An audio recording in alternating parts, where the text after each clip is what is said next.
Steve Evans, it's what, a month, 5 games now in the job. How are you finding things? Yeah, loving every minute of it. I think it was, we're very fortunate. We have a wonderful facility to come and train every day. I've not loved every minute of every game because I think we've been on the back end of one or two results that's not been justice to the performance. But we've got a good group in the dressing room, and we're trying to make sure that we're just focused for each and individual hurdle that comes, and obviously the next one is Tranmere.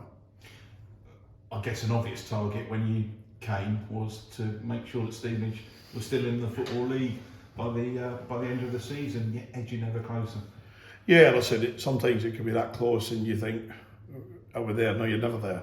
I think I've got too much respect for John Sheridan and Oldham Football Club and what they're about, and Brownie up at Barrow, who have had a couple of wonderful results. You know, you don't win 4-0 and be 2-1 up till late doors at Salford and not be having changed things dramatically. So a lot of respect for them.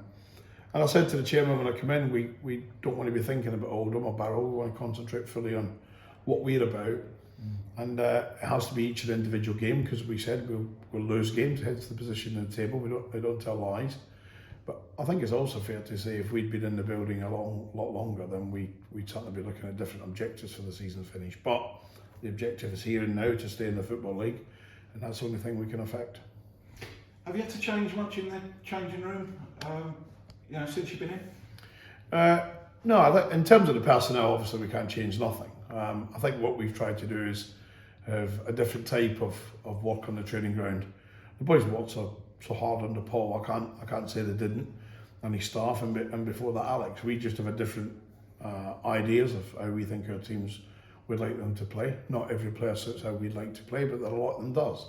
And I think we've had some fantastic reactions from some. So we've changed it in respect of the boys now know exactly where they're going to be a week, 10 days in advance. They know when we're going to train, when we're not going to train, when we're going to travel, when we're not, when there'll be recovery days.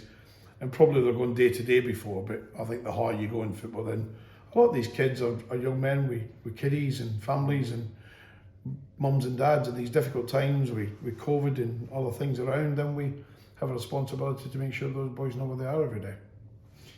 I guess one thing that the Stevenage fans will have picked up on and noticed and would have appreciated, both yourself and Paul Rayner, since the first game, you've come in and it's almost like you've been here 10 years, that you're showing the passion that people want to see.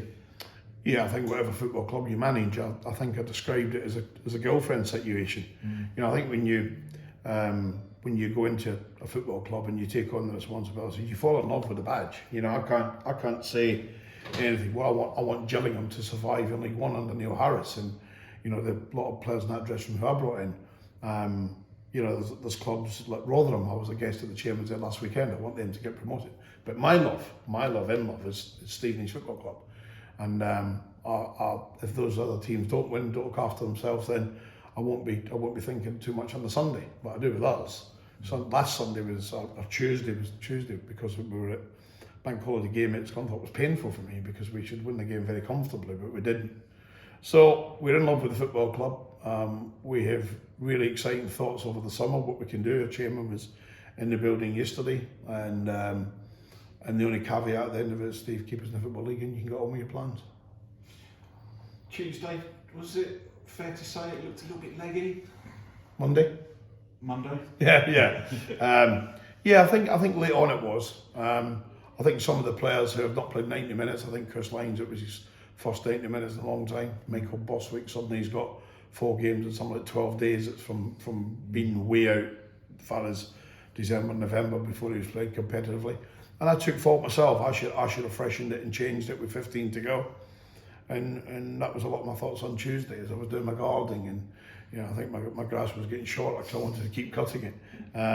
But yeah, we learn every day. I listened to Roy Hodgson talk at an interview for Watford recently, a local club to ourselves, and he was talking about Roy Hodgson's still learning, and look at the clubs he's managed now, England and stuff. It's so we're all learning. I've learned from that, and the players will learn. But this week we've used the opportunity to work the others, freshen the group up. So hopefully we're ready to go tomorrow. Talking of tomorrow, Tranmere aside, they've got their own things to play for at the moment. They've had a couple of wonderful results, haven't they? I think Mickey was a little bit frustrated before reading his words. He's a manager I know very well, fellow Glaswegian.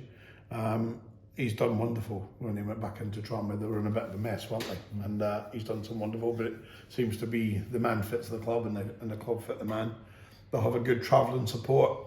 Listen, they've got really good players, and it'll be a real stern test for us. I could see them being in the playoffs in 10 days' time or 2 weeks' time, whatever it is. We have to make sure that we're in the Football League. How's your squad looking? Yeah, I think at the majority we're fine. You know, we've got young Reeves there who we'd love to have, who's longer term, who's probably rushed back too quickly. Other than that, we've got the group available to us. We're going to be added a young goalkeeper's been added to the matchday squad. Eli Harrison, who's I think he just turned 16, and he would have been in contention to play, possibly not from the start, obviously, with Christie being in super form again. But he'll be with us tomorrow. He's in the matchday squad. I think we tried to have him training here today, but his headmaster called to say he's doing his GCSEs, and to his mum and dad, I think they're important. But young Eli, I'm told from Robbie and the staff at the academy and from Leon that there's been huge interest from all across the Premier League. And we would be paying a disservice to someone with that ability to not have him around us. So Eli's with us tomorrow, and he'll be on the pitch, and that'll be his first local experience of first team football. Have you had a good look around the youth setup? Because I mean, obviously it comes with some reputation.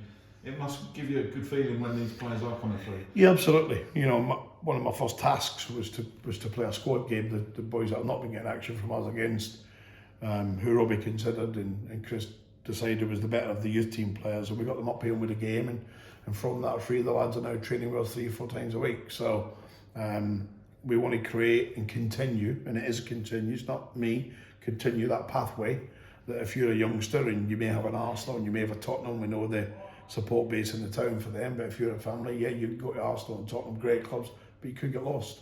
Come to Stevenage and play in the Football League at 16, 17 and be a serious player for those type of big clubs when they're coming by for a lot of money. And sadly, on a final note, Stevenage lost one of its favourite sons yesterday, Martin Gittings, of course, who played such a big part in getting Stevenage to where they are now. No, I think, listen, I've only seen some of the footage that I've been sent. I didn't know Martin, I don't profess to know. But the stats that I wrote down, 217 goals, speaks for itself. And dear me, 58 years old. And my thoughts go with Martin. I hope he hit the big man's up there at the far post, knock one in when the teams get picked. And I'm sure his family will be praying that his journey up there has been smooth. And my thoughts and prayers are with the family and of course with Martin. And is that something that you can kind of share with the team as well as maybe, you know, these are the people that we're playing for? Yeah, well, I'll be speaking about it tomorrow. I think it's always touching when you see someone go. I think we can see some of, for example, the Celtic legends, and when they go later in life and they get into their 90s, etc. I think we all accept when you get into 85 and 19 plus, then you can leave and you've had a great innings. Martin Gittings didn't have a great innings, did he? 58 years old. That's not a great innings. But we've got to hope that his family pray, and when they go and join him, and we'll all go there one day, when they go and join him, I know one thing, he'll be close to 217 goals again, won't he? Because once a goal scorer, we could be doing with Martin Gittings tomorrow. We could be doing him tomorrow.